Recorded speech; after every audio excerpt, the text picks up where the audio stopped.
Bonsoir, bonsoir à toutes, bonsoir à tous. Dimanche, donc, nous allons élire des députés.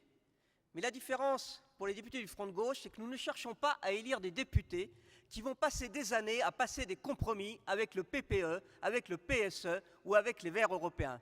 Nous voulons des députés de combat, des députés qui se battent pour changer l'Europe, des députés qui, y compris, se battent pour changer le monde.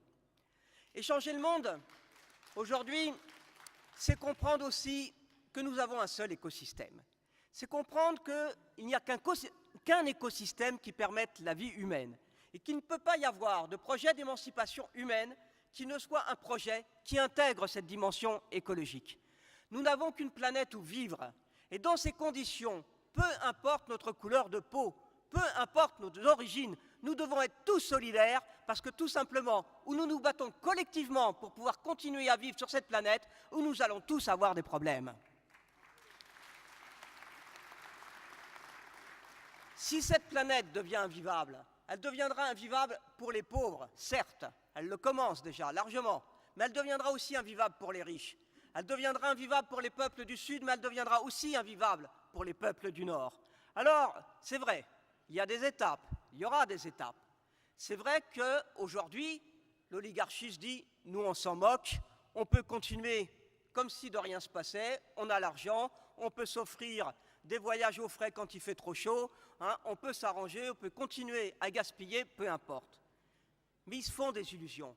Il n'y a qu'à voir ce qui se passe au niveau du réchauffement climatique et de ses conséquences aujourd'hui aux États-Unis. Ils commencent à s'en préoccuper. Il n'y a qu'à voir aujourd'hui, malheureusement, ce qui se passe dans les Balkans, en Bosnie, en Serbie, avec les inondations et avec les morts qui vont avec. Alors oui, nous disons il est plus que temps de se battre pour changer le monde et pour faire en sorte que cet écosystème qui nous permet de vivre sur notre planète puisse continuer à nous permettre de vivre longtemps. Et cela, c'est sans les capitalistes, parce que sinon, on n'y arrivera jamais.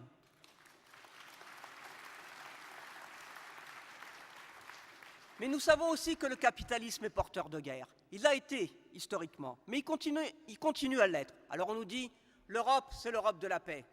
Mais est-ce que ça peut nous suffire? D'abord, ça se discute. C'est plus que discutable quand on voit ce qui se passe. Mais est-ce qu'on pourrait se suffire du fait, imaginons que l'Europe soit l'Europe de la paix, pendant qu'il y a des conflits un peu partout sur le reste de la planète. Et de plus en plus, des conflits qui sont des conflits pour l'accès à la terre, des conflits pour l'accès à l'eau, des conflits pour l'accès au pétrole, aux matières premières, aux matières rares. Alors oui, nous ne pouvons pas continuer comme ça. Oui, il faut organiser la bifurcation écologique. Et ceux qui pensent que le problème, ce n'est pas le capitalisme, et qu'on peut repeindre le capitalisme en vert, ceux-là se trompent lourdement. Et comme ils se trompent lourdement, ils ne sont pas cohérents. Parce que quand Europe Écologie au Parlement européen vote pour la libéralisation du secteur de l'énergie, la directive libérale sur l'énergie, en fait, ils sont incohérents parce qu'ils ne peuvent pas se battre en France pour la transition énergétique et voter pour la privatisation du secteur de l'énergie. Ce n'est pas possible.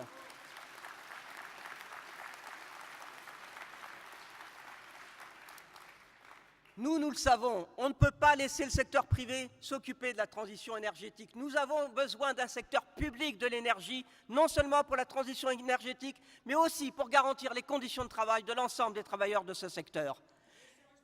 Et je voudrais dire un mot sur ce qui se passe dans le nucléaire. Aujourd'hui, même dans les centrales nucléaires, il y a des travailleurs détachés hyper exploités, et qu'on jette comme des Kleenex quand ils ont atteint la dose maximum de radiation, parce qu'on sait que comme ça, il n'y aura pas de contrôle sur leur santé. Alors nous disons, nous sommes contre la directive des travailleurs détachés, Xavier en a parlé, mais nous sommes aussi contre cette directive quand elle s'applique dans les centrales nucléaires.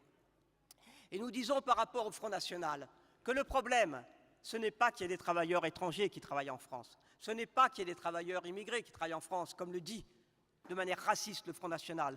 Le problème, c'est que ces travailleurs soient hyper exploités, soient surexploités. Et notre problème, ce n'est ni le travailleur immigré, ni le travailleur étranger. Notre problème, c'est le banquier, qu'il soit étranger ou qu'il soit français.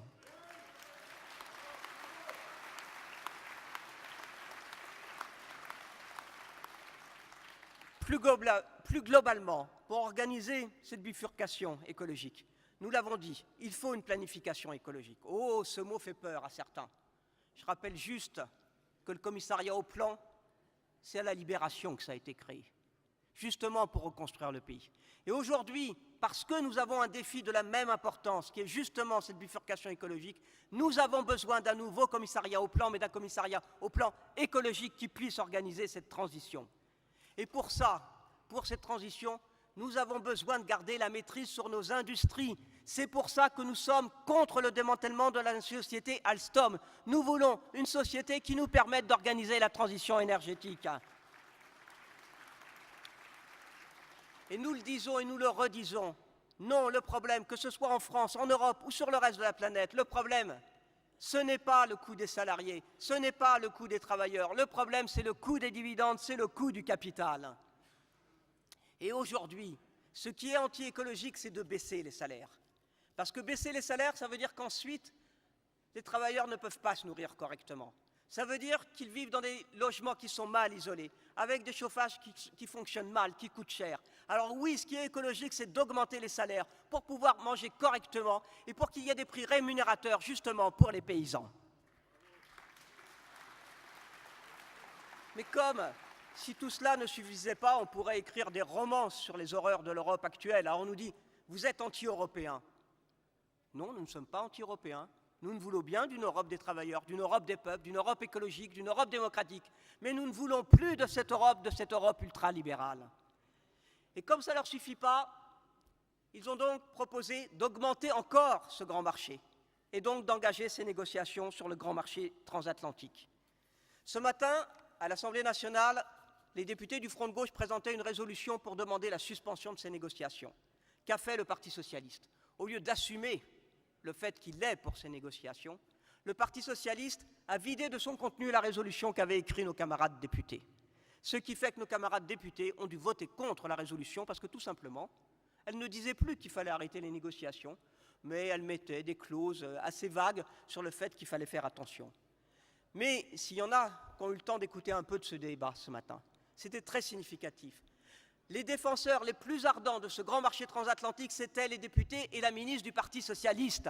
La droite était y compris plus prudente sur le sujet. Voilà où on est arrivé aujourd'hui, le Parti socialiste dans notre pays. C'est le plus grand défenseur du système libéral et du système anti-écologique.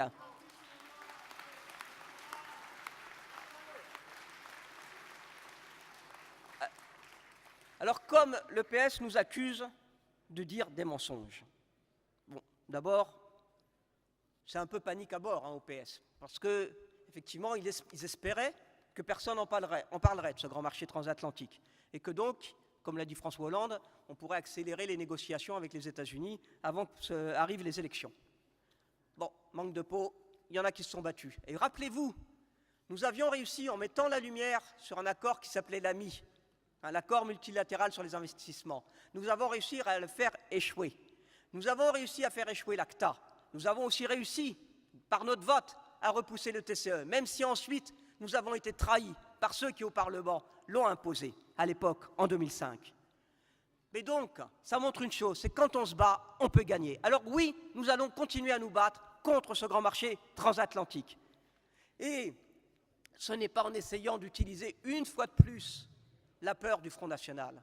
Il faudrait que le Parti socialiste, ce gouvernement, le président de la République comprennent que ça ne fonctionne plus.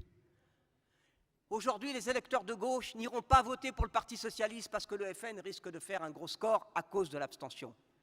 Aujourd'hui, nous disons, il y en a marre de cet épouvantail, il y en a jusqu'à la nausée de l'utilisation du Front National, parce que la meilleure lutte contre le Front National, c'est nous qui la menons, en menant une lutte justement qui soit une lutte aux côtés des classes populaires pour une autre répartition des richesses et contre le libéralisme.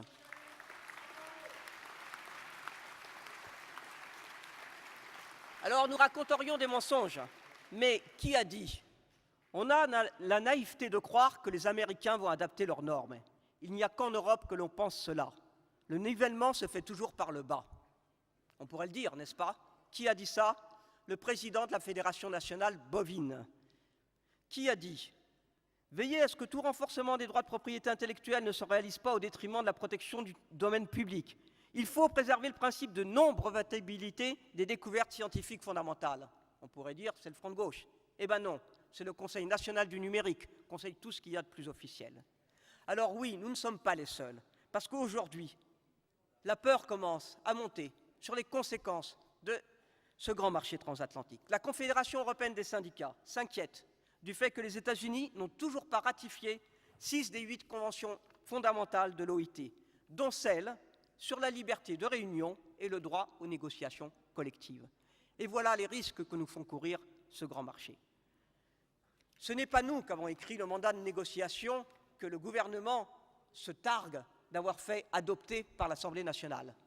Petit mensonge au détour, parce que ce qui s'est passé, c'est que le gouvernement l'a fait adopter par la Commission des affaires européennes, par un vote positif du Parti socialiste, de l'UMP, de l'UDI et de la présidente de la Commission qui est Europe Écologie.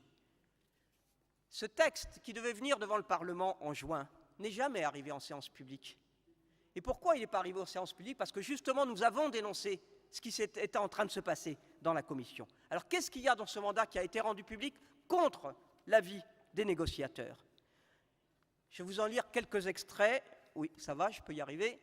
Parce que c'est assez significatif et pour vous montrer que le Front de gauche ne raconte pas des mensonges. À l'article 4 de ce mandat, il est dit « Les obligations de l'accord seront obligatoires pour tous les niveaux de gouvernement ». Qu'est-ce que ça veut dire, tous les niveaux de gouvernement? Ça veut dire au niveau de l'État, au niveau des régions, au niveau des départements, au niveau des communes. Voilà ce que ça veut dire. À l'article 15, l'objectif des négociations sur le commerce des services sera de lier le niveau existant de libéralisation au plus haut niveau de libéralisation tel qu'il existe dans les accords de libre-échange. Donc ce que nous dit ce mandat de négociation, s'il n'y a pas encore assez de libéralisation, il faut encore aller plus loin. Voilà ce qui est écrit dans le mandat de négociation. Ce matin, dans les débats, Fleur Pellerin, qui représentait le gouvernement, a expliqué que ce n'était pas la peine de s'inquiéter pour le droit de propriété intellectuelle, il n'était pas contenu dans le mandat de négociation. Eh bien, c'est faux. C'est exactement dans l'article 23, où il est écrit que le chapitre de l'accord de protection des investissements devrait couvrir un large éventail d'investisseurs et leurs investissements, droit de propriété intellectuelle inclus. Eh bien, Mme Pellerin a menti ce matin. Qu'est-ce qu'il est dit aussi dans cet article? Il est dit que les négociations devraient viser à inclure en particulier, mais pas exclusivement, la protection contre l'expropriation directe et indirecte, et y compris le droit à une indemnisation rapide, adéquate et efficace.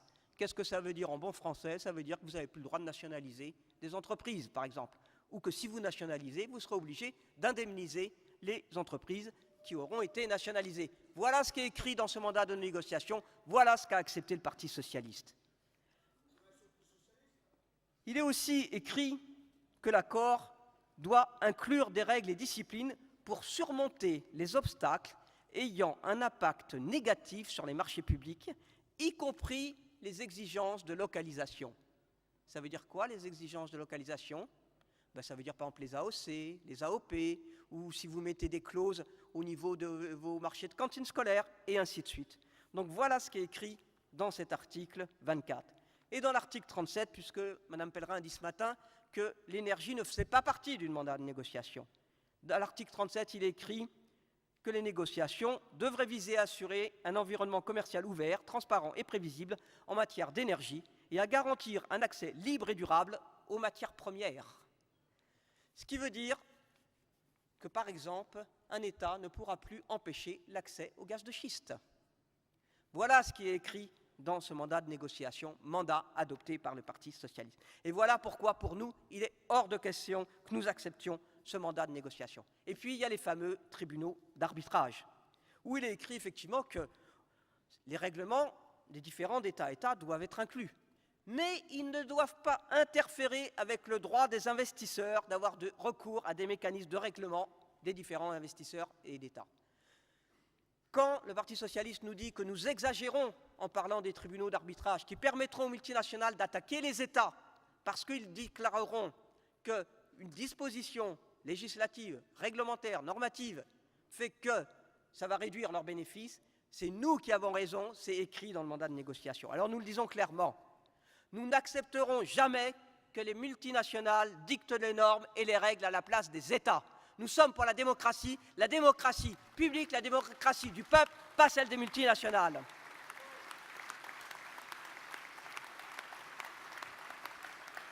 Alors, chers amis, chers camarades, je voudrais dire en conclusion, il n'y a jamais de fatalité.